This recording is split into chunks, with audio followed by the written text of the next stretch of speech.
Bonsoir à tous. Bon, on commence avec notre sujet principal de la nuit. Donc, on parle sur les impacts de numérique, pardon, sur l'environnement. Pour commencer, qui sommes-nous? Martin, je ne le vois pas. Ah, il est là. Ok, aujourd'hui, nous sommes trois personnes très engagées pour l'environnement, du côté numérique, bien sûr, que va vous parler un petit peu, qu'on va expliquer un petit peu c'est quoi les impacts du numérique. Donc, Martin Derong, chargé de projet de chemin de transition de l'Université de Montréal, et Alexandre Teuf, qui est le directeur d'ici, chef d'Avison Canada, et moi, et je suis analyste de la gouvernance TI et la stratégie TI de l'Auto-Québec.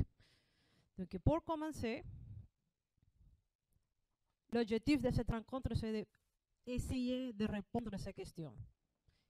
Est-ce que le numérique est réellement au service de la lutte contre l'urgence climatique?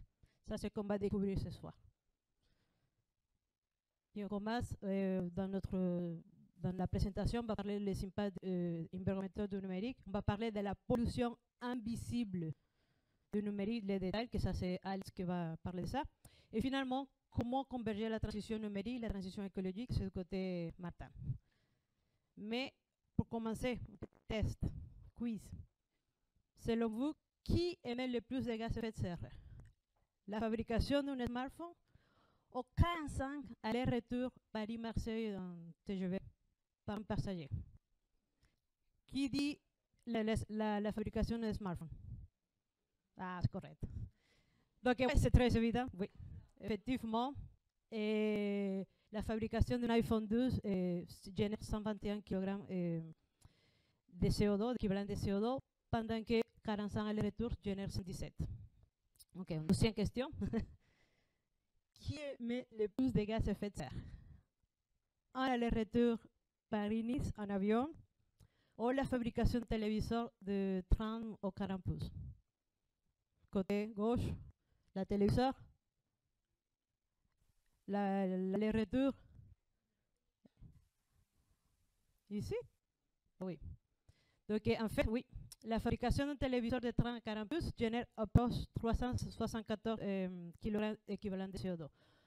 Donc, comme ça, vous pouvez regarder plus ou moins de quoi on va parler, non? Et okay.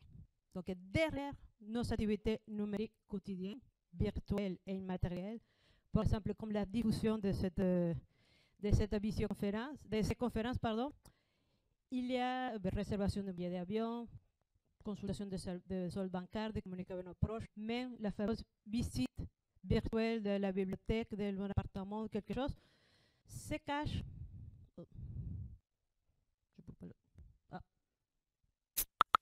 Se cache des émissions exponentielles de US. Comme Mathilde a mentionné dans la revue de presse de la 5G, et qui est sortie du chemin de la transition, depuis 2010, on a vu tellement une croissance exponentielle des émissions de US par rapport au secteur numérique. Donc en 2010, on a commencé avec 12%, et pendant 10 ans, a augmenté à 4%. Et en 2020, on est arrivé à 4%, et c'est presque 12 fois plus des émissions de US que l'industrie de l'aviation civile. Donc on parle que tellement le secteur numérique commence à être très important par rapport à ça. Il y a une estimation que d'ici à 2025, on va dupliquer à 8%. Ici, des petits chiffres de qu'est-ce qui se passe en France et qu'est-ce qui se passe ici au Québec. Donc nous sommes, malgré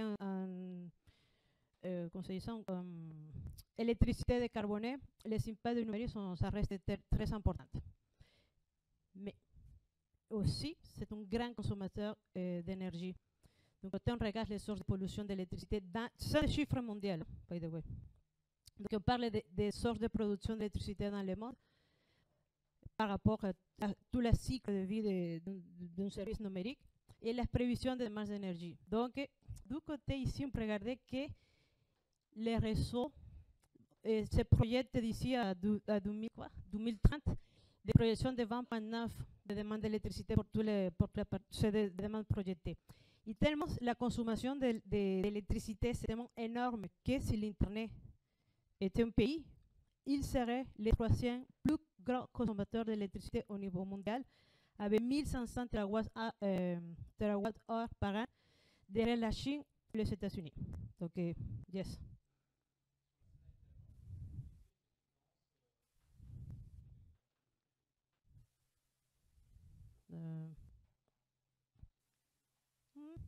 Je ne peux pas retourner, mais ops.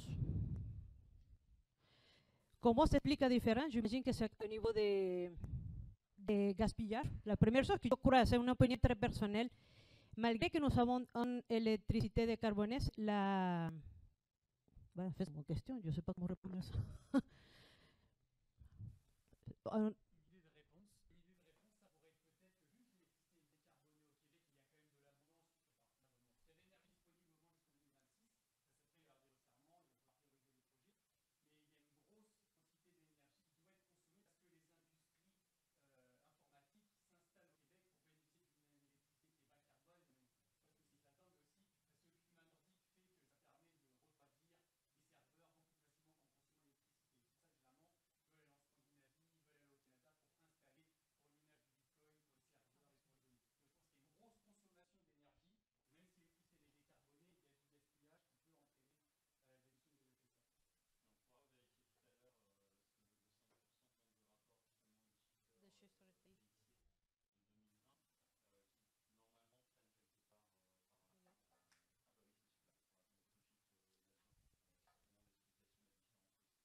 Avant. Non, c'est pré-Covid, oui, avant Covid. Donc, le rapport, donc, est sorti juste pendant. Mais les données sont avant Covid.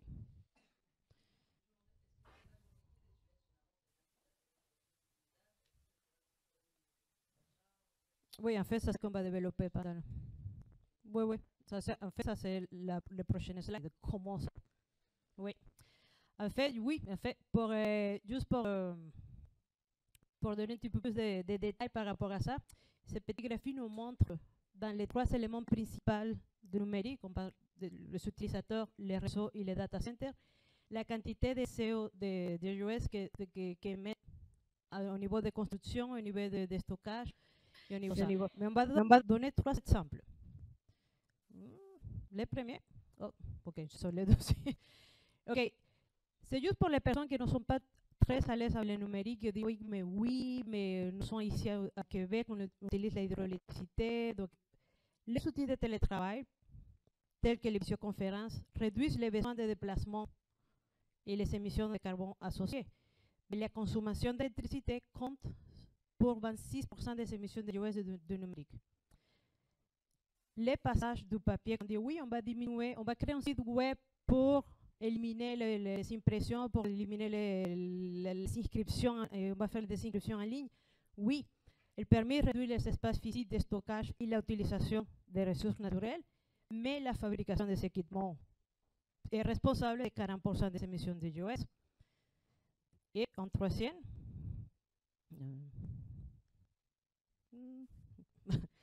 l'utilisation de toutes ces données qui viennent d'ici, il faut les transmettre, ce sont des données de cloud invisibles et de big data. Donc, il va être stocké dans les grands data centers, comme quelqu'un, je ne sais pas qui a mentionné ça, et qui doit être climatisé en permanence et qui génère plus ou moins 15% des émissions de US de numérique. Donc, si on rentre plus en détail, je fais un petit graphique et pour montrer un petit plus en détail pour les personnes qui sont plus graphiques que ça. Que soit on va dire que le numérique est disponible 24 heures sur 7 jours, sur 305 jours. Donc, Internet et le numérique ne dorment jamais. Mais si les appareils sont en veille, ils sont en train de travailler. Et donc, on revient à la même chose. Les appareils, les réseaux et les data centers sont les trois éléments principaux du numérique qui nous permettent de nous connecter et à travers des câbles sous-marins d'un côté et dans les endroits qui sont plus éloignés, il y a les satellites. Mais ici, il montre encore une fois les données sur les chiffres de US au niveau mondial, mais on va faire l'emphase sur les appareils. Jusqu'à 2018, on a compté 15 milliards de objets connectés. Téléphone, iPhone, iWatch, et l'Internet des choses, je ne sais pas, toutes les choses qu'on sont en train de créer maintenant, et on estime 50 milliards pour 2000, que nous sommes très proches de rêver tout ça. Est-ce que vous avez des questions jusqu'à maintenant par rapport à ça? Non. Bien sûr que tout ça, pour faire les liens avec les limites planétaires qu'on entend parler de moi, j'entends parler de ça depuis quelques mois, je ne savais pas ça, je ne savais pas l'existence de tous ces problèmes. Et on parle de la pollution numérique. Donc la pollution numérique désigne toutes les formes de pollution engendrées par le secteur informatique sur tous sur tous les émissions de gaz à effet de serre, sur la contamination chimique, l'érosion de la biodiversité et la production de déchets électroniques, entre autres choses. Mais aussi l'utilisation d'eau, l'acidification de l'océan et l'augmentation des aérosols dans l'atmosphère. Mais je vais laisser la parole à Alex qui va expliquer plus de détails dans tous les éléments du numérique, comment se produit tout ça.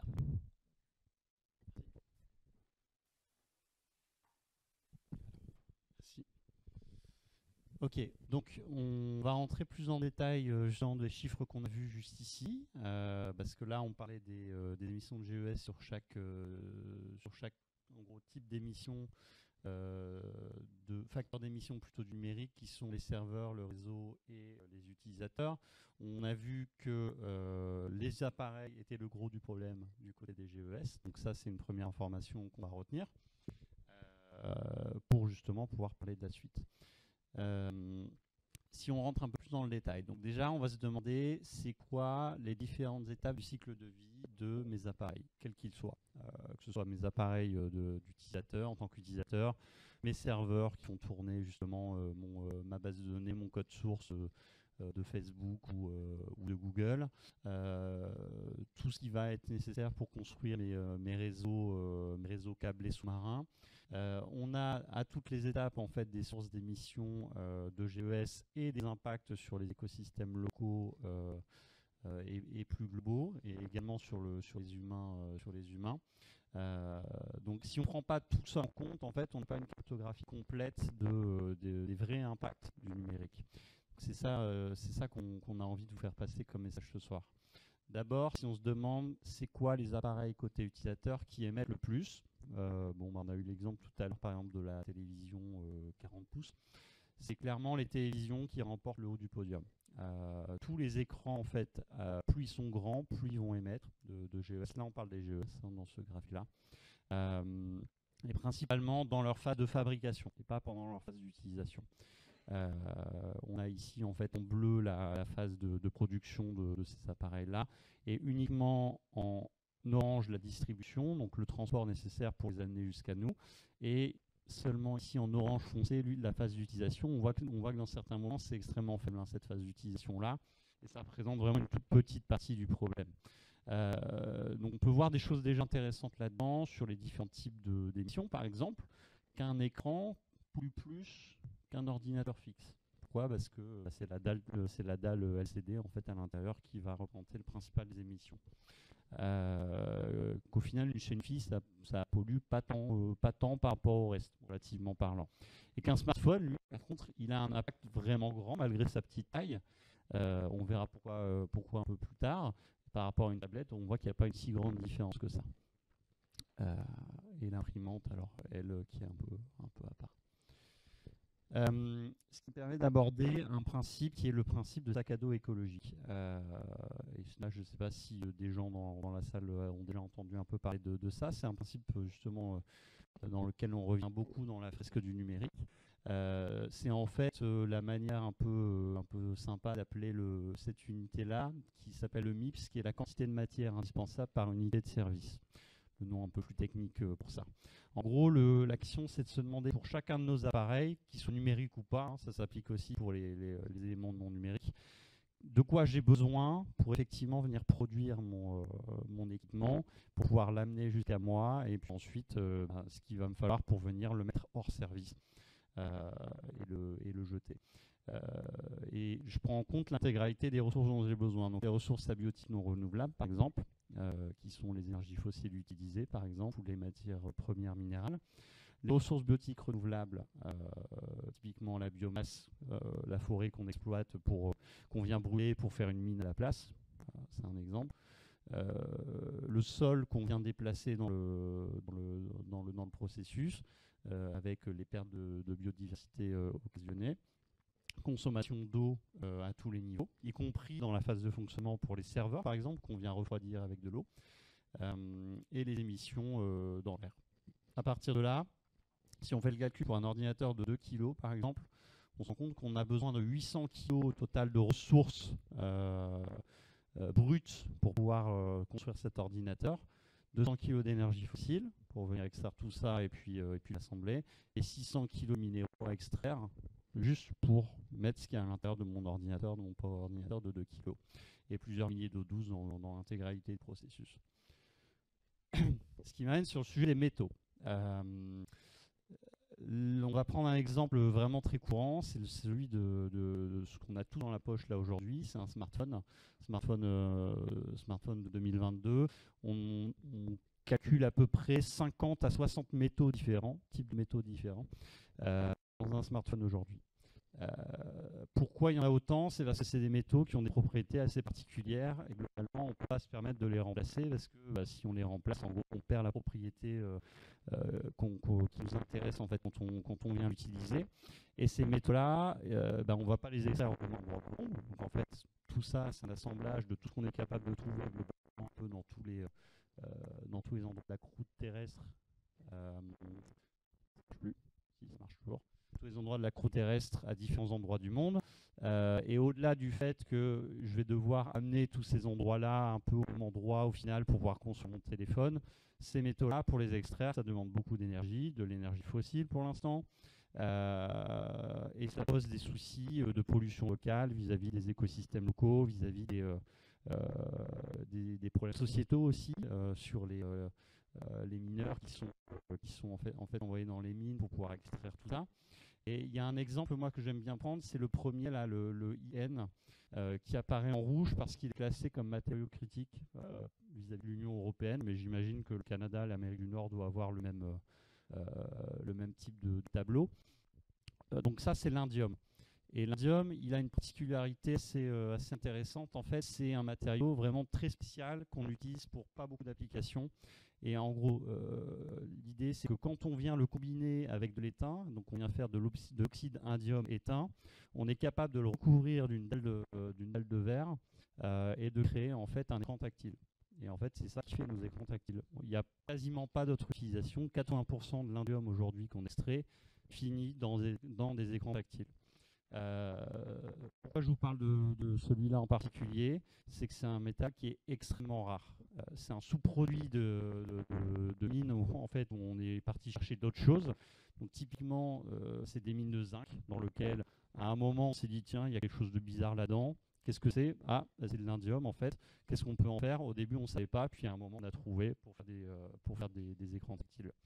Et ce métal-là en particulier, il pose de gros soucis de criticité parce que en l'état actuel, on estimait en 2015, l'information la plus récente que j'ai pu avoir, c'est 2015, on estimait que les réserves pouvaient durer jusqu'à 2031, en fonction des prévisions de l'époque, de l'accroissement de la demande, et que une fois qu'on serait rendu là, en gros, on aurait des problèmes d'approvisionnement, donc des pénuries. Donc on n'a pas d'informations plus récentes, en tout cas j'ai pas réussi à la trouver. J'aurais bien aimé vous donner quelque chose de plus frais, mais bon, globalement là on perçoit bien, c'est l'ordre de grandeur qui est intéressante à regarder. Hein. C'est si on a besoin de trouver absolument de nouvelles sources d'indium après 2031, on n'est pas en train de parler de quelque chose qui est vraiment renouvelable et qui va nous permettre de subvenir pendant des siècles et des siècles à notre besoin. Et or, l'indium, pour l'instant, on ne sait pas trop par quoi le remplacer si on veut continuer à pouvoir rendre des surfaces. Et en fait, c'est un exemple assez intéressant parce que, mine de rien, on n'imagine pas aujourd'hui nos vies sans écran tactile. Repasser au téléphone à touche T9, on a perdu l'habitude, on ne saurait plus écrire un seul SMS avec ça, hein, je pense. Donc c'est un exemple intéressant à étudier ce cas-là. Je ne sais pas où j'ai mis la télécommande dans ma poche. Yes. Oui.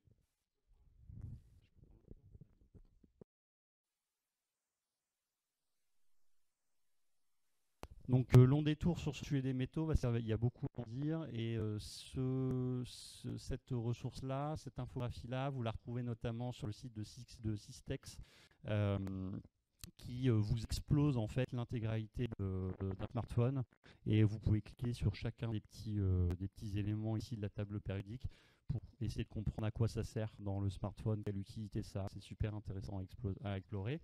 Et c'est là où travaille une ingénieure assez connue qui s'appelle Aurore Stéphan, qui fait des bons talks sur le sujet des métaux.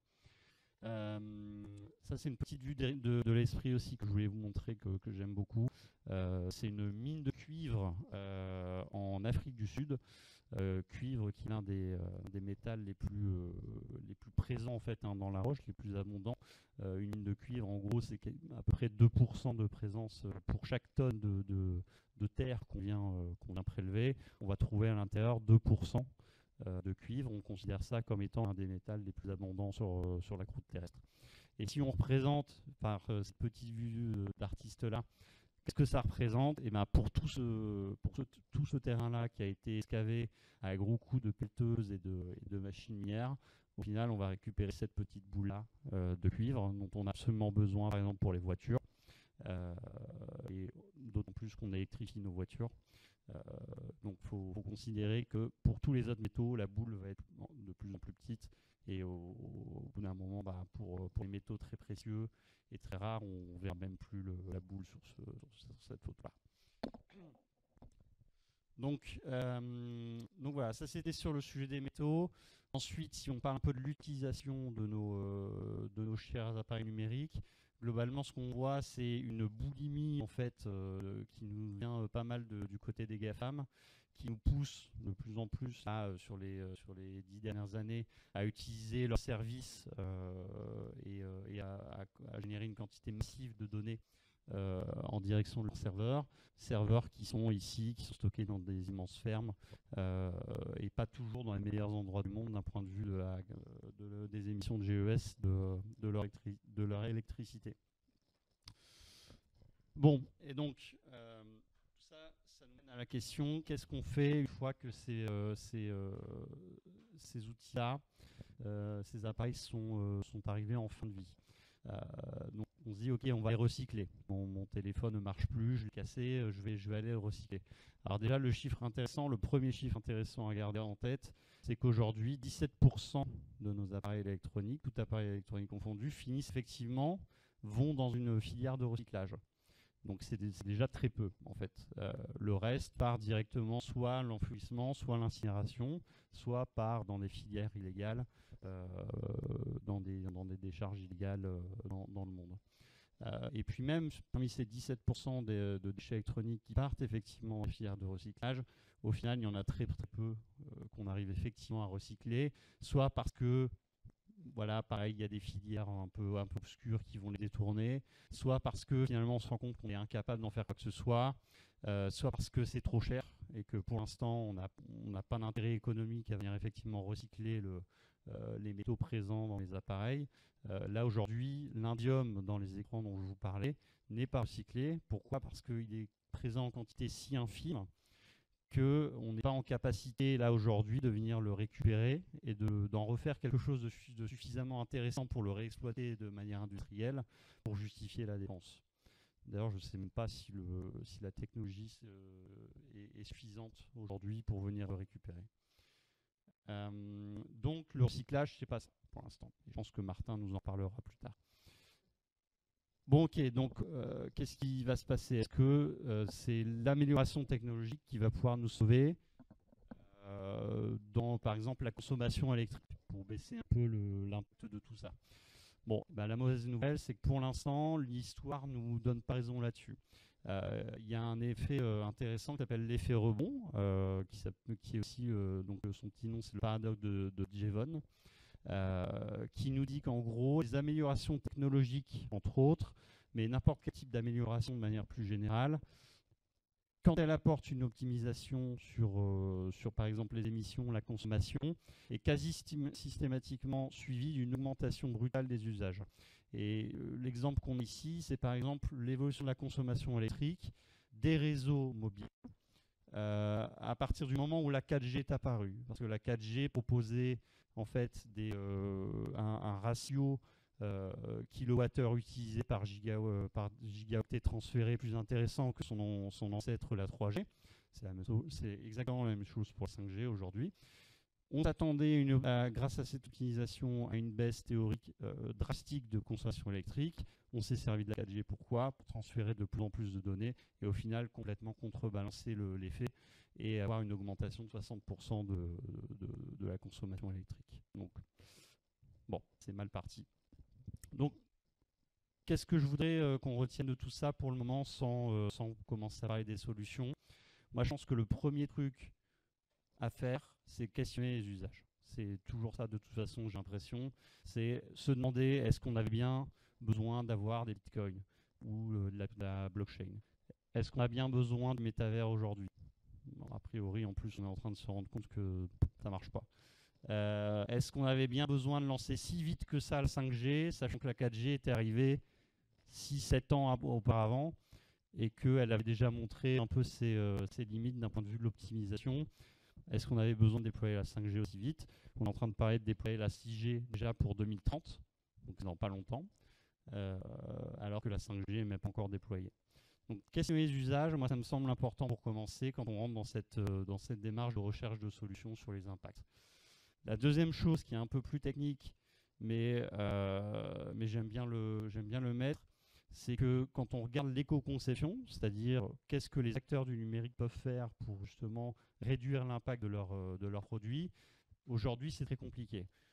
Globalement, si je voulais, moi, développeur d'application, calculer l'impact de mon application à moi, une parmi les 300 applications de l'appareil de mon utilisateur, hein, parce que c'est ça aussi le truc, c'est que je me dis oui, mais d'accord, mais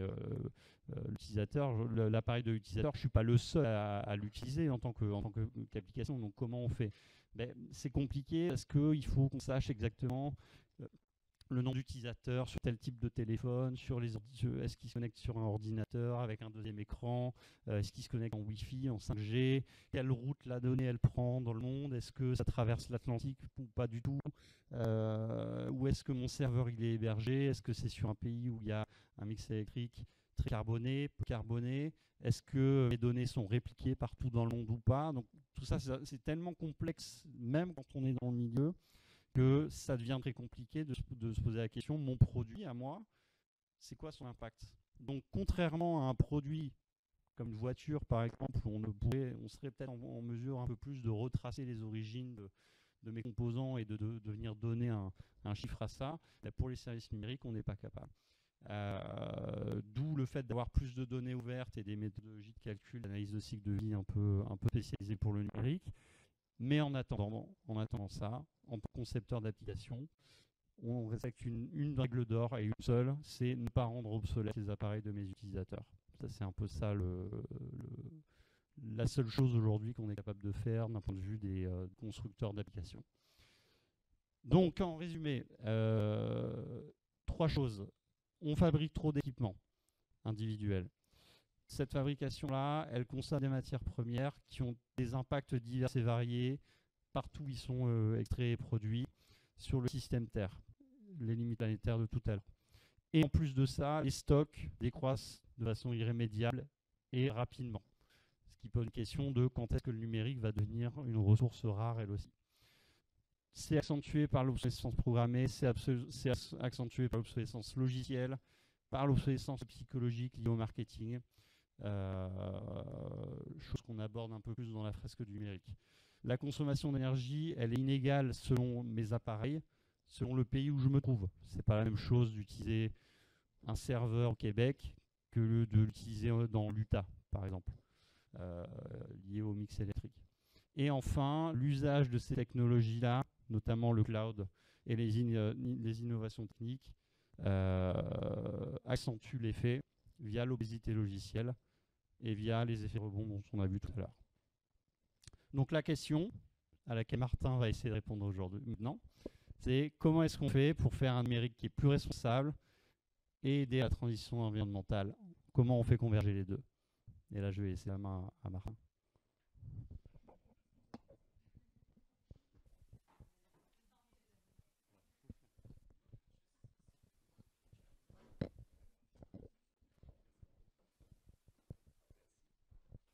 Merci Alexandre. Hop. Ah oui. Ouais.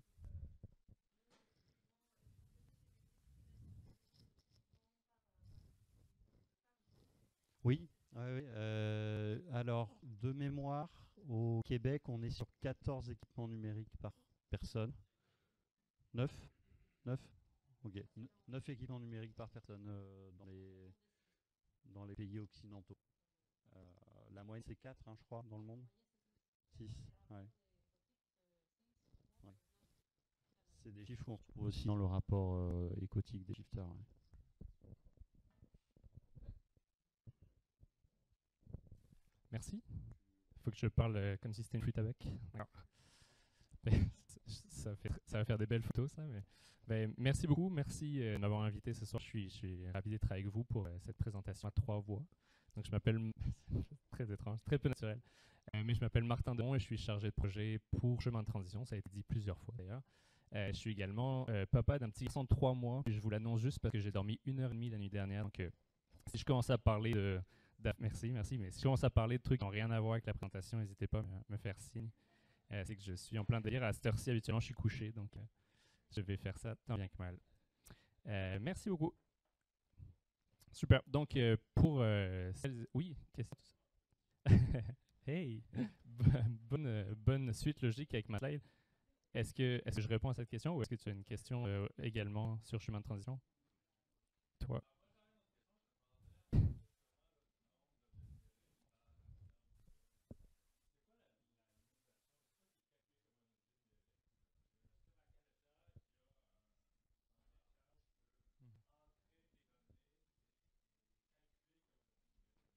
Oui. C'est une question, et puis souvent on revient à ça dans les différents chiffres. Là, on demandait tout à l'heure, c'est quoi la différence entre le chiffre au Québec, entre la France? Ça dépend beaucoup des périmètres qui sont pris en compte dans chaque étude. Généralement, le consensus, c'est qu'à partir du moment où il y a des semi-conducteurs, où il y a des circuits électriques dedans, c'est un objet numérique, même s'il n'est pas nécessairement connecté à Internet. Donc, une cafetière, par exemple, tant qu'elle a un petit écran ou qu'elle fonctionne justement avec des semi-conducteurs, on pourrait considérer que c'est un objet numérique. Ouais, à partir du moment où il y a une composante, justement, ouais, c'est ça. C'est ça. Souvent, encore une fois, la différence entre le chiffre entre la France et le Québec, justement, c'est beaucoup ça. Là. En France, il y a eu des calculs qui ont été faits sur ces questions-là à partir des inventaires, notamment pour toutes les émissions importées. Alors qu'au Québec, bon, c'est un travail qui est remarquable, là, qui est fait par le Shifter, je pense, par Max et Julien là, il y a quelques années. Mais ils l'ont fait à partir d'informations qui étaient publiques et accessibles. Donc, c'est beaucoup d'estimations. Le chiffre de 5%, je pense qu'il n'est pas important en tant que tel. Ça pourrait être 3, ça pourrait être 7. Mais c'est justement la question de l'ordre de grandeur par rapport à l'ampleur du problème au final qu'il faut garder, je pense, au-delà du chiffre. Mais on a beaucoup ces bagarres de chiffres là, en termes de périmètre. Même, certains disent 3,5% d'émissions de gaz à effet de serre mondial, d'autres 5%. Bref, ça dépend. C'est l'électronique qui est embarquée dans un avion. Est-ce que c'est le transport? Est-ce que c'est du numérique? Voilà, c'est sa question. Donc, pour répondre à la question précédente de Chemin de Transition, Chemin de Transition, c'est un partenariat entre l'Université de Montréal et Espace pour la vie qui a commencé en janvier 2020. Puis, c'est officiellement un projet de mobilisation et de partage de connaissances qui vise à renforcer notre capacité d'imaginer et de créer ensemble un futur plus souhaitable dans un contexte incertain. Le mot ici en bleu, que sont mobilisation et partage de connaissances, c'est un peu ça que vous devriez retenir, je pense. On est un projet qui est associé à l'Université de Montréal, mais on n'est pas un projet de recherche, au sens où on est davantage un projet de mobilisation des connaissances qui sont existantes. Mais cependant, on essaie de croiser un maximum de savoirs. Donc, on essaie de sortir de simplement les savoirs académiques, mais aussi d'aller chercher des savoirs qui sont professionnels, des savoirs qui sont citoyens, de par un certain nombre d'activités que je vais pouvoir couvrir. Puis, partage de connaissances, parce que le but, c'est pas juste de faire un rapport qui finit sur une chaise ici, là, mais c'est davantage de pouvoir en parler, puis de prendre comme point de départ pour, merci beaucoup, de point de départ pour pouvoir faire évoluer ces questions et que ce soit de manière itérative, justement, à travers une phase de transfert. Au sein de Chemin de Transition, en fait, dans le fond, là, dans ma présentation, je vais vous présenter un petit peu notre démarche pour que vous compreniez dans quel cadre nos travaux sont inscrits depuis 3 ans. Puis, je vais vous présenter un petit peu le rapport, justement, qu'on vient de sortir, qui donne un certain nombre de pistes pour répondre à la question de comment est-ce qu'on fait converger ces deux transitions. Au sein de Chemin de Transition, on se concentre sur 3 grands thèmes qui sont des grands défis, on considère, pour le Québec à l'horizon 2040, donc au cours des 20 prochaines années. On a le défi de la transition alimentaire, le défi de la transition du territoire et le défi qui nous intéresse ce soir, le défi de la transition numérique. Et moi, je suis chargé de projet pour l'un de ces 3 défis. Un petit récapitulatif très rapide, mais là vous avez entendu parler pendant 20 minutes des impacts du numérique, donc je ne vais pas passer trop de temps ici, mais pour qu'on martèle quelques messages, pour que vous repartiez avec ça, parce qu'on estime que c'est quand même assez peu discuté. Pour le moment, donc on revient un peu à la question, le numérique, est-ce que c'est un allié par défaut de la transition, qui était l'un des questionnements de la présentation précédente. On peut y répondre en 2 temps. Pour le moment, de manière générale, le numérique est considéré comme ayant un certain potentiel facilitateur, accélérateur de la transition, de par son statut d'outil de résilience. On peut faire le parallèle avec la situation pandémique dans laquelle on est encore dans une certaine mesure, ou dans laquelle on sort progressivement. De manière générale, on a eu une restructuration totale de la plupart de nos activités en utilisant les outils numériques. Ça a amené son lot de problèmes aussi, mais force est de constater qu'on a pu nous réorganiser très rapidement en déployant massivement des outils numériques pour continuer à travailler, pour continuer à avoir accès à l'éducation, continuer à communiquer, avoir accès à de la santé, notamment dans certains secteurs. Donc, le numérique en lui, quand même, un potentiel résilient qu'il serait sot, je pense, d'ignorer en contexte de transition écologique où on sait qu'on a de grands changements à réaliser en assez peu de temps. On observe également qu'il y a des applications sectorielles qui sont quand même intéressantes. On avait l'exemple tout à l'heure dans la revue de presse là, de modélisation qui nous permet quand même d'avoir accès à un certain nombre d'informations. On peut penser à la modélisation sur le climat, la modélisation sur la biodiversité, sur l'état des écosystèmes, notamment les tourbières au Québec. Il y a un certain nombre de choses qui nous permettent d'avoir plus d'informations sur l'environnement et sur les trajectoires sur lesquelles nous sommes, qui utilisent des outils numériques et je pense qu'ils sont d'ordre d'utilité publique. On peut penser aussi, il y a d'autres exemples, là, vous en avez en tête, tout ce qui est gestion dynamique de l'offre et de la demande, pour pallier l'intermittence des sources de génération d'électricité bas carbone, justement, absorber les pics, et puis toutes les technologies justement de visioconférence, la possibilité de faire des lieux de mutualisation qui sont virtuels, etc., etc. Il y a un certain nombre d'applications sectorielles qui sont quand même intéressantes au regard de la transition écologique.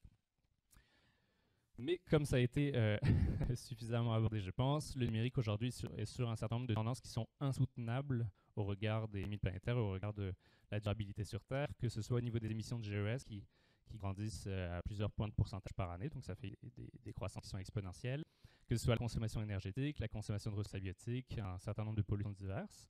On observe également que c'est de manière générale un véritable angle mort à la fois de discussions qu'on a, que ce soit avec l'industrie numérique, les autres industries, mais également un angle mort de notre vision un peu collective de ce qu'est l'avenir. On a tendance à penser un peu que l'avenir égale high-tech, l'avenir est futuriste nécessairement.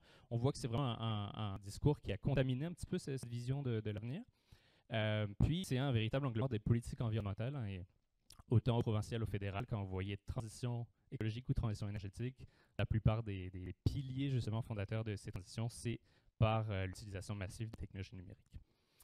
Or, on observe également d'énormes effets rebonds, là, Alexandre l'a bien présenté.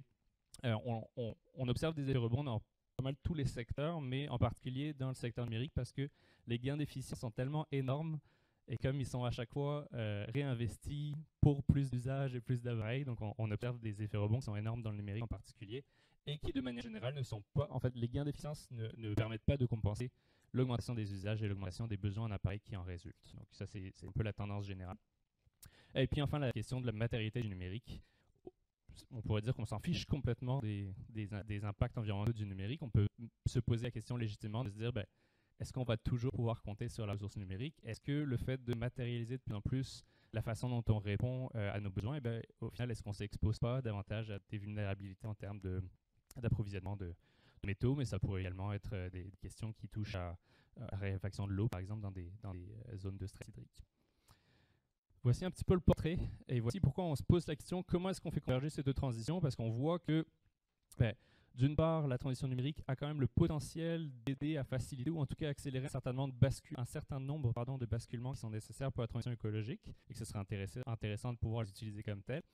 Mais d'autre part, si on ne fait pas cet effort de les faire converger, de les penser conjointement, on voit que le numérique a un risque réel qui vienne gommer, voire effacer un certain nombre des efforts qu'on aurait pu, ou en tout cas des gains qu'on aurait pu atteindre dans d'autres secteurs. Mais concrètement, ça ressemble à quoi une société qui a fait converger ces transitions? Vers quoi est-ce qu'on peut aller? C'est une question qui est assez peu qui est assez peu évoqué. Donc, on a organisé pendant l'année 2020 une série d'ateliers qu'on appelle des ateliers de co-design. On a fait une douzaine d'ateliers où on a invité en fait toutes les personnes qui étaient intéressées. Donc à l'époque, il y avait des shifters qui sont venus, je ne sais pas s'il y a encore des shifters de 2020 ici, mais il y a pas mal de shifters qui étaient venus à nos ateliers. Puis à chaque fois, on projetait en fait les participants dans un monde qui avait été inventé par nos soins, qui montrait, qui faisait le récit au final de la société québécoise en 2040 qui avait réussi à faire cette convergence entre les transitions. Puis à travers 4 univers complètement différents, on utilisait ces mondes-là comme point de départ pour avoir des discussions sur c'est quoi une société qui est possible, c'est quoi une société qui est désirable, parce qu'à chaque fois dans ces scénarios, il y avait des petits éléments qui étaient souhaitables, il y avait des petits éléments qui étaient parfaitement redoutables, et vous pouvez aller le voir dans le rapport, bien sûr. Mais on avait une discussion générale sur, qu'est-ce qui constitue un futur qui est à la fois possible et souhaitable. Donc on a fait des ateliers justement pour élaborer cette vision, une vision qui soit inspirante pour le Québec en 2040. Et on est arrivé à cette synthèse à la suite de 12 ateliers, à peu près 140 participants de tout type d'expertise. C'est suffisamment clair peut-être. Donc en 2040, la société québécoise est enfin parvenue à faire converger sa transition numérique et écologique. Son remarquable succès repose sur 3 acquis, 3 grands piliers justement qui sont le succès de cette vision. En premier lieu, la sobriété énergétique et matérielle s'est imposée pour la conception, la fabrication et l'usage des infrastructures et des outils numériques. Le deuxième acquis, une priorisation collective des usages du numérique permet d'en assurer une juste répartition. Donc ici, on retrouve un peu les questions de numérique limité, qu'il faut justement penser à répartir comme une ressource et à gérer comme une ressource. Et enfin, l'innovation et le mode de financement du numérique respectent les limites planétaires et offrent des outils accessibles au service de la transition. Encore une fois, je vous encourage à aller voir le rapport parce que chaque acquis est expliqué de manière un petit peu plus exhaustive. Mais en faisant le constat justement que cette vision représente une société qui est très différente de la nôtre et que d'ici 2040, eh bien, le chemin pour s'y rendre n'est pas tout tracé, on s'est mis justement au travail d'essayer de concevoir un chemin qui relierait le point présent à ce point d'arrivée, donc cette vision qui a été décidée collectivement au sein de ces ateliers. Puis l'essentiel de notre travail, comme c'était difficile de faire un chemin, justement, un plan de route sur 20 ans, on s'est dit concrètement par quel type de basculement est-ce qu'il faudra passer pour passer de la société qu'on connaît actuellement à la société, cette société envisagée de 2040. Autrement dit, c'est quoi les grandes étapes intermédiaires pour arriver à cette vision? C'est quoi les grands jalons sur ce chemin de transition? Puis il y en a beaucoup au sein du défi numérique. On a compté, je vais tous le faire diffuser. On a compté 33, donc 33 jalons qui sont ces étapes intermédiaires entre la société actuelle et cette société envisagée. Et ça représente concrètement des basculements qui touchent divers secteurs, l'offre et la demande des appareils numériques, bien sûr, on en a beaucoup parlé juste avant, la récupération et la fin de vie de ces appareils, le financement et les modèles d'affaires qui sous-tendent le numérique, sortir de ces logiques justement d'accumulation perpétuelle et de maximisation du temps passé sur les écrans. Notre culture aussi vis-à-vis du numérique, excusez-moi, je perds un peu mes mots, mais c'est la culture de l'instantané, la culture de l'illimité, et enfin, bien sûr, un certain nombre de changements au niveau des lois et des règles pour encadrer tout ça. Puis, ce que je trouve intéressant dans le rapport qu'on a sorti, c'est que pour chacune de ces grandes étapes, on a fait une fiche synthèse, justement, qui fait état de toutes les initiatives qui travaillent sur ces questions, tous les obstacles, toutes les opportunités qui ont été identifiées jusqu'alors, ce qui fait qu'en fonction de à quel point est-ce que vous êtes intéressé dans le sujet ou peut-être votre milieu de travail, vous pourriez directement aller chercher de l'information brute au sein de ces fiches synthèse. Donc, je vous encourage à aller les chercher. Puis, ces jalons-là, on ne les a pas pensés comme une liste d'épicerie. Il faudrait qu'il y ait tel basculement, tel basculement. On est vraiment dans une perspective systémique ici de changement pour le niveau de la transition. Ce qui fait qu'on les a pensés ensemble, en fait, en interaction les uns avec les autres. Puis, ces 33 jalons, comme ça fait beaucoup, on les a divisés en 4 grands thèmes pour montrer comment est-ce qu'ils fonctionnent les uns avec les autres pour arriver à la société de 2040. Je vous ai mis le premier thème ici, qui s'appelle l'offre et la demande de sobriété. Puis, on a un certain nombre de jalons qui participent justement à l'évolution de ce thème-là. Puis on fait apparaître les interactions, donc les liens entre les jalons. Il y a des liens qui sont très forts dans le sens où il y a certains jalons qui sont des prérequis à l'atteinte d'autres jalons. Puis on a également des liens, qui sont d'amplification. Donc l'atteinte d'un jalon permettrait d'augmenter la portée d'un autre ou faciliterait par exemple l'atteinte d'un autre. Pour vous donner un petit exemple ici, donc on est sur une frise temporelle ici, donc 2040, 2025 là-bas. Donc à la fin, bien sûr, on voudrait que les utilisateurs et les utilisatrices soient le plus sobre possible dans leur acquisition d'appareils. Ça nécessite pas mal de choses. Ça nécessite forcément qu'ils soient sensibilisés à ces questions-là. Est-ce que j'ai un petit pointeur avec ça? Non? OK. Tout en haut? Ouais. je reste appuyé dessus, il faut viser après. Ouf, challenge. Je vais le faire à la main, je pense que c'est plus facile. Donc ça nécessite forcément... Pardon, ça va? Ça nécessite forcément qu'il y ait une certaine sensibilisation à ces enjeux-là. Mais ça nécessite tout un autre tas de jalons préalables. Ça nécessite que des appareils plus durables soient accessibles, bien sûr. Ça nécessite qu'on ait développé plus largement des pratiques de mutualisation d'équipements pour pas qu'on ait besoin toujours d'acheter un nouvel appareil pour chaque usage. Ça nécessite, que on a un certain encadrement de l'obsolescence, que l'industrie de la réparation et du reconditionnement a été restructurée au Québec pour qu'on puisse justement allonger le plus possible la durée de vie de nos équipements et qu'on en achète des nouveaux uniquement lorsque c'est nécessaire ou qu'on en fasse l'acquisition si on n'est plus dans une logique d'achat.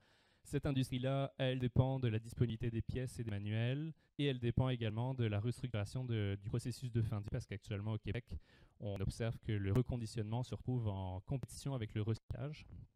Ce qui fait qu'on envoie un certain nombre d'appareils qui sont tellement fonctionnels au recyclage. Et il y a des choses qu'il faudrait changer à plus courte échéance. Là, on l'a mis en 2025. Mais je vais me placer ici.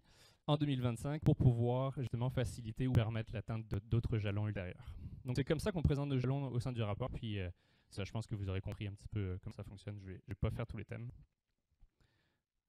Hop. Je perds les... OK. On réalise que le chemin qu'on présente, il est très ambitieux dans le sens où la plupart des changements qu'on met de l'avant sont contre-tendanciels pour la plupart ou en tout cas loin de ce qui se fait actuellement. Ce qui fait qu'on réalise que ce chemin il n'est possible que si l'ensemble de la société, l'ensemble des parties prenantes saisissent pleinement leur action. Donc le chemin de base des 33 jalons, on l'a décliné également par parties prenantes au sein du rapport. Donc, on fait une frise pour les investisseurs, on a fait une frise pour la société civile, pour les utilisateurs et les utilisatrices, les institutions de recherche, les gouvernements, les entreprises du secteur numérique, pour que chacun et chacune puisse assez rapidement justement comprendre quel est son rôle dans ce chemin de transition au sein d'une transformation qui est plus grande. Et je vous ai mis ici la frise pour les utilisateurs et les utilisatrices pour que vous ayez une idée de comment est-ce que ça se présente. Mais donc, à chaque fois, ça fait état d'un certain nombre de basculements. Donc, les utilisateurs et les utilisatrices, ils sont en premier lieu pour un certain nombre de ces jalons, notamment toute la logique de la quantification des impacts. On en parlait beaucoup, on manque de chiffres au Québec, donc il y a un certain nombre de choses, notamment de la part des entreprises qui utilisent le numérique, qui doivent sortir, que ce soit un certain nombre de changements au niveau de la culture, par exemple le fait que les utilisateurs et les utilisatrices commencent à voir le numérique comme limité, adoptent un certain nombre de comportements low-tech, qu'on généralise l'offre de communs numériques ou qu'on généralise justement des pratiques de mutualisation des équipements. Bref, encore une fois, je vais vous renvoyer vers le rapport pour voir un petit peu le détail de l'ensemble de ces jalons si ça vous intéresse. Puis je pense que ça termine la présentation. Ah, et voilà, vous avez la frise une fois avec les 33 jalons, qui est le chemin qu'on propose justement comme point de départ. On réalise que comme ça fait beaucoup. 33 jalons, bam. Non, excusez-moi. Mais donc, bien sûr, c'est un point de départ. On ne pense pas que nécessairement ce chemin va se passer de cette manière-là, mais ça nous permet d'avoir une vue d'ensemble, de répondre à la question, concrètement, ça prendrait quoi si on voulait passer de la situation actuelle à une situation qui soit plus soutenable. Et puis, on réalise bien sûr que ce chemin sera amené à s'ajuster justement avec l'évolution du contexte international, l'évolution du contexte local, et peut-être de nouveaux jalons pourront être créés, peut-être que d'autres seront atteints bien plus vite qu'on l'avait prévu. En tout cas, c'est des pistes qu'on propose et qui sont amenées à évoluer et à être discutées avec l'ensemble de la société. Merci beaucoup pour votre attention. Je vous ai mis le lien vers le rapport. Il y a une copie physique qui a été imprimée par Alexandre, donc merci beaucoup Alexandre. Il y a également le lien vers les fiches jalons. Puis si vous avez mon contact ici, si ça vous intéresse d'en discuter davantage, de vous impliquer, de voir comment est-ce qu'on pourrait faire avancer un certain nombre de ces jalons, ça me fera plaisir de continuer la discussion avec vous. Merci beaucoup.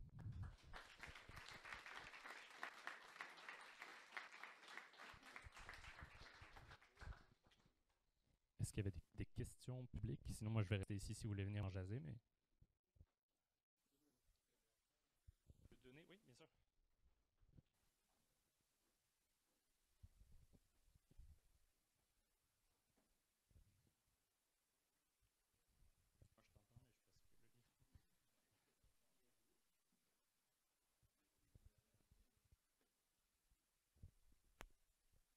Juste parler. Ah, c'est bon, merci.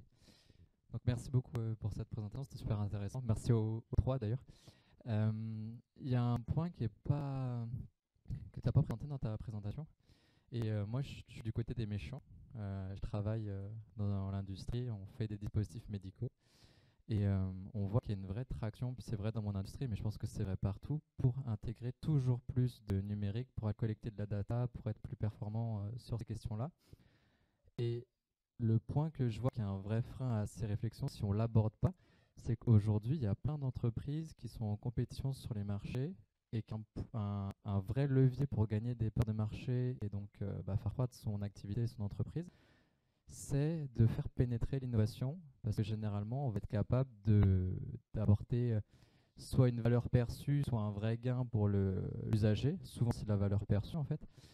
Et ça nécessite, pour une pénétration de plus en plus rapide de l'innovation, un renouvellement de plus en plus rapide des terminaux, parce qu'il faut de plus en plus de puissance de calcul, plus d'écran, la réalité augmentée, etc. Et aujourd'hui, c'est assez drôle, parce que j'ai l'impression qu'on est tous convaincus que ce qu'on fait, c'est gadget. Je crois que ça ne sert à rien. On a tous peur de manquer la nouvelle révolution et on veut avoir développé les compétences. Donc on se tire tous la bourre pour avoir les nouveaux gadgets, pour montrer qu'on sait les faire et puis surtout pour être positionné si jamais c'est le nouveau gros truc.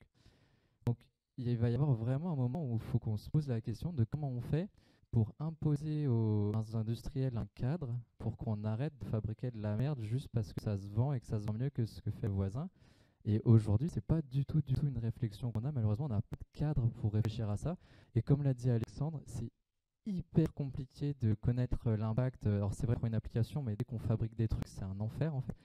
Et donc clairement, moi je le vois même dans des très grosses entreprises avec des très très gros moyens, des centaines de personnes en R&D, on est juste perdu pour adresser ces questions-là, quoi. Merci pour ta question. Très vaste question. Je ne vais pas prétendre avoir la... Est-ce que j'ai fait quelque chose qu'il fallait pas? Tout va bien. Tout va bien. Je vais essayer de revenir vers le chemin. En fait, ils veulent pas voir mon chemin. Est-ce que tu pourrais manuellement mettre... Ah, c'est parfait. Merci beaucoup. J'aimerais avoir plus de slides à te montrer, justement, notamment la répartition de la frise pour les entreprises du numérique. On n'attend pas des entreprises du numérique qu'elles disent « Moi, je vais me dissocier de cette course à l'innovation, je vais me dissocier de cette course au profit, je suis vraiment une... » Je pense que c'est pas réaliste, justement, que ces acteurs-là s'extraient eux-mêmes de ce cadre qui les incite, justement, à réagir de cette manière-là ou avec cette rationalité-là. La manière dont on aborde ça, c'est par différents angles.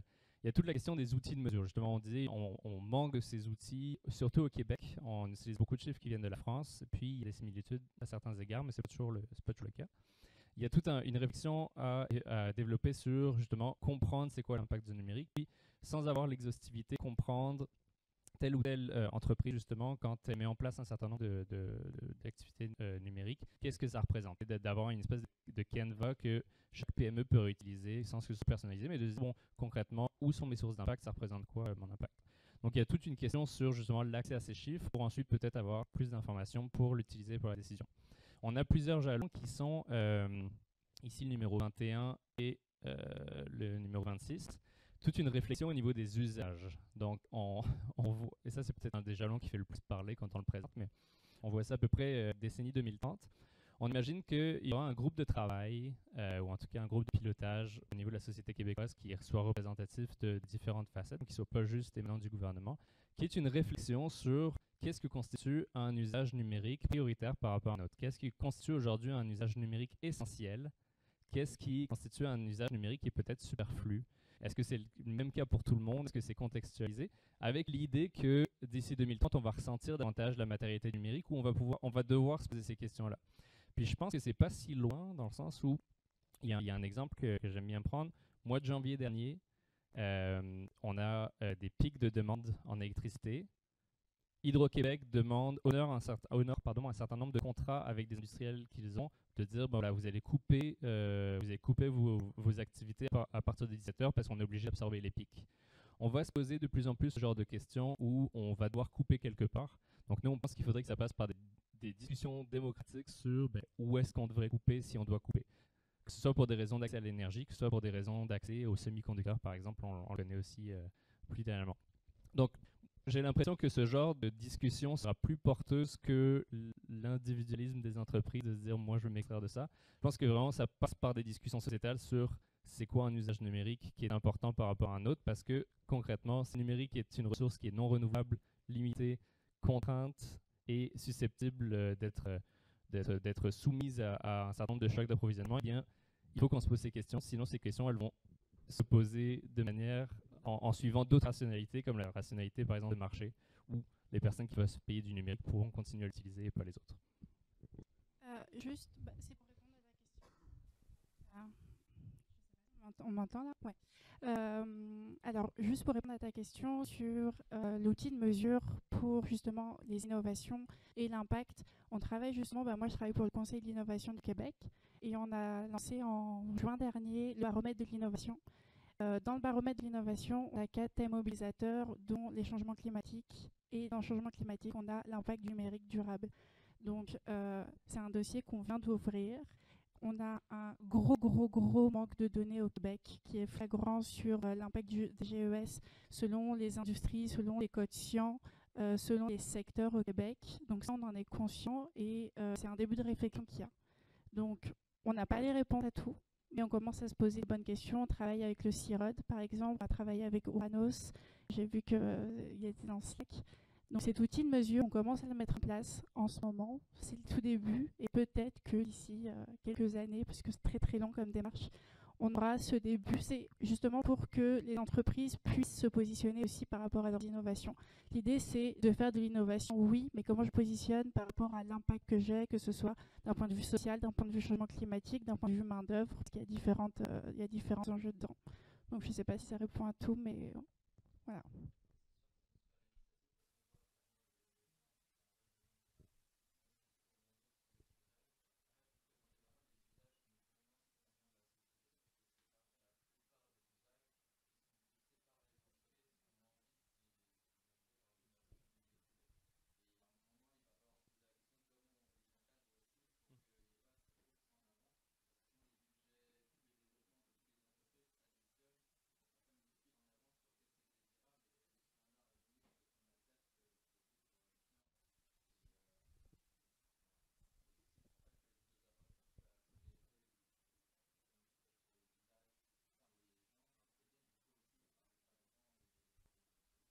Je me suis peut-être mal exprimé, mais les usages, ça ne veut pas juste dire la demande.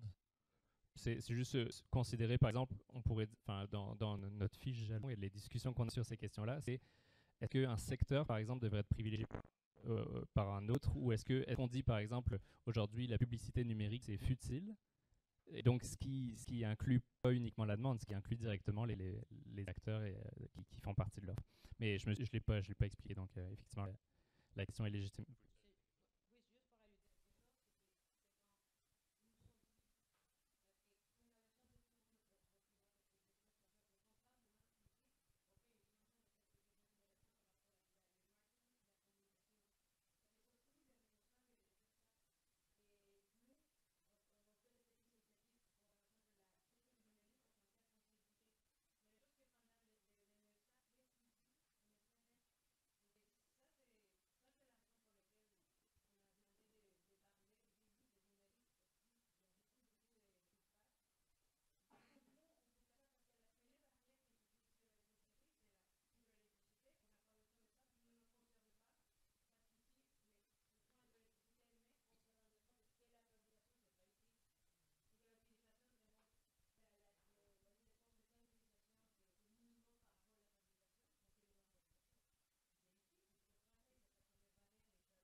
Si tu es curieux, je t'encourage à aller voir justement cette suite de jalons, la réflexion des usages à la mise en place de mécanismes de priorisation collective qui vont davantage toucher à l'offre.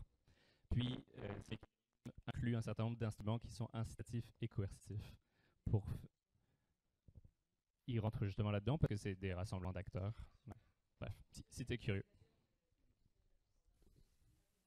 On n'a pas de jalon législation parce qu'on a l'encadrement législatif qui fait partie d'un certain nombre de jalons.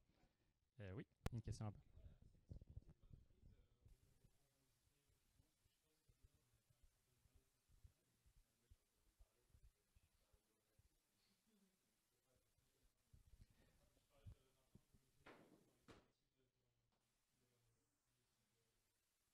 Ouais, je parlais d'un plan de transfert davantage que de communication. C'est sûr que les entreprises du numérique sont directement touchées. Après, c'est pas les plus réceptives à ce genre de démarche. Donc, on a sorti le rapport la semaine dernière. Donc, on est vraiment au début. C'est une phase de transfert qui va durer jusqu'en 2025. Donc, on espère trouver davantage de brèches. Les seuls ports d'entrée qu'on a actuellement, c'est via des représentants de l'industrie. Donc, on n'est pas en discussion avec plein d'industriels, mais on est en discussion avec des représentants de l'industrie qui sont ouverts à ce genre de remise en question, y compris des cabinets de consultants, par exemple, qui accompagnent sur le terrain un certain nombre d'entreprises TI, notamment. Mais à l'heure actuelle, là, en une semaine, j'ai pas eu plein de rencontres avec des industriels. J'ai donné l'un des mots d'ouverture à la compétition Hack Québec la semaine dernière. Donc, j'espère aussi toucher un certain nombre de personnes qui travaillent dans ces industries, mais on n'est pas en pleine collaboration avec Microsoft, Google et IBM. Pas encore, en tout cas. Ouais, peut-être. Oui. Je vais essayer de parler là-dedans si j'arrive, mais quelque chose qui me venait un peu vers le début de la présentation. Ça marche ou... Okay. Vers le début de la présentation, puis aussi qui est très relié à cette question des usages. Je sais que dans les plans du Shift, notamment quand il s'agit de la question des transports, ils l'ont coupé pour le coup en usages, mais en usages fondamentaux. Donc entre la mobilité courte distance, puis le longue distance. Donc tu as le travail, le loisir, il y a tous ces usages-là qui sont... Parce que finalement, le numérique, c'est tellement, on l'a vu, c'est tellement vaste que ça me paraît presque une espèce de cadre arbitraire, parce que c'est un format qui remplace d'autres formats qui existaient avant dans un certain nombre d'usages qu'on a. Et c'est quelque part, si on le découpe en le numérique dans l'éducation. Donc là, il y a des gens qui veulent absolument pousser le numérique. Je crois que c'est d'ailleurs Jean Clichy qui avait fait une intervention comme d'autres gens sur pourquoi c'est absolument dramatique parce qu'il y a d'autres répercussions que la question de la pollution, par exemple. Il y a aussi la question de qu'est-ce qu'on veut en termes d'éducation, qu'est-ce que ça signifie d'avoir du numérique en termes de format. Dans le divertissement, qui est un des gros usages aussi, pourquoi ça va couper à d'autres choses comme la télévision, la radio, les autres médias, mais aussi pourquoi pas faire du sport à la place de regarder Netflix, puis l'addiction au niveau des jeux vidéo ou autres. Fait que ça recoupe tellement d'autres domaines qui devraient être invités finalement. Je ne dis pas que c'est ça qui va faire changer d'avis les GAFAM du tout, mais dans l'idée, il y a peut-être déjà des domaines en termes d'usage où il y a la question du format numérique et qui est plus genre, en fait, peut-être que là, on met juste pas de format numérique Je me demande juste comment on arriverait à avoir ce cadre de réflexion-là. Bonne question. J'ai pas la réponse. La réponse que je vais pouvoir apporter, c'est que ça appelle un certain nombre de questionnements qu'on a dans certains jalons. La question de la répartition, comment est-ce qu'on gère justement cette répartition, où est-ce qu'on coupe? Nous, si vous remarquez, là, on se concentre sur un certain nombre de basculements qui doivent se passer et on reste pluriel sur les mécanismes pour y arriver. Puis là, concrètement, on arrive dans les mécanismes. Donc, justement, comment est-ce qu'on fait cette priorisation collective des usages? Est-ce que ça passe par genre un comité de pilotage du numérique? Est-ce que ça passe nécessairement par un comité de pilotage de la transition au sens large parce que ça inclut tous les secteurs et qu'on ne devrait pas avoir cette vision arbitraire du numérique? Est-ce que ça passe par des secteurs? Est-ce qu'on donc ça voudrait dire qu'on sort de la neutralité du web par exemple? Est-ce qu'on estime que certains secteurs peuvent avoir un accès priorisé à d'autres? C'est une grande question parce que pour le moment on ne l'a pas fait, outre des exemples très anecdotiques. Est-ce qu'on passe sur une logique extrêmement, qui est la logique du marché actuel, de dire on a tous un budget numérique comme on aurait un budget carbone et on l'utilise comme on veut parce qu'on veut la liberté et l'équité avant d'autres valeurs? C'est des grandes questions sociétales et je prétends vraiment pas avoir la réponse à ça. Puis dans la démarche, on a surtout essayé de recenser les balises de ces questions-là plutôt d'y répondre. Donc, j'ai pas cette réponse, mais c'est un certain nombre de questions qui sont valides. Je pense que ta question précisément ne fait pas partie, ça me fait pas penser à une question en particulier, mais il y a un certain nombre de jalons qui me rappellent ta question. Donc, je suis curieux de la réponse aussi, mais on n'aura pas cette réponse non plus. Je suis curieux des discussions qui vont pouvoir en résulter, ce qui traduisent des choix de société différents, aussi des choix de valeurs. Est-ce qu'il y avait d'autres questions? Oui?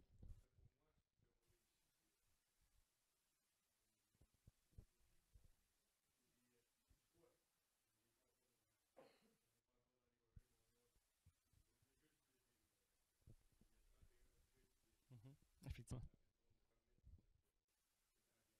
Oui, bien sûr. J'aime bien cette formulation. Objet du désir. Oui, et puis au final, nous,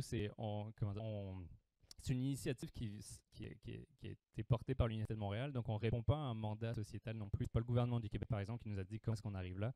Ce qui fait qu'on n'a pas de légitimité, mais en même temps, on ne l'a pas cherché à l'avoir, à se prononcer sur un mécanisme, par exemple, qui impliquerait un acteur davantage qu'un autre.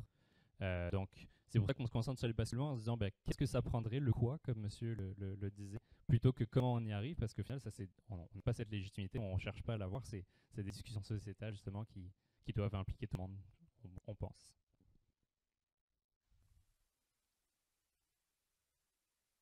Est-ce qu'on clôt là-dessus? Bon, merci beaucoup.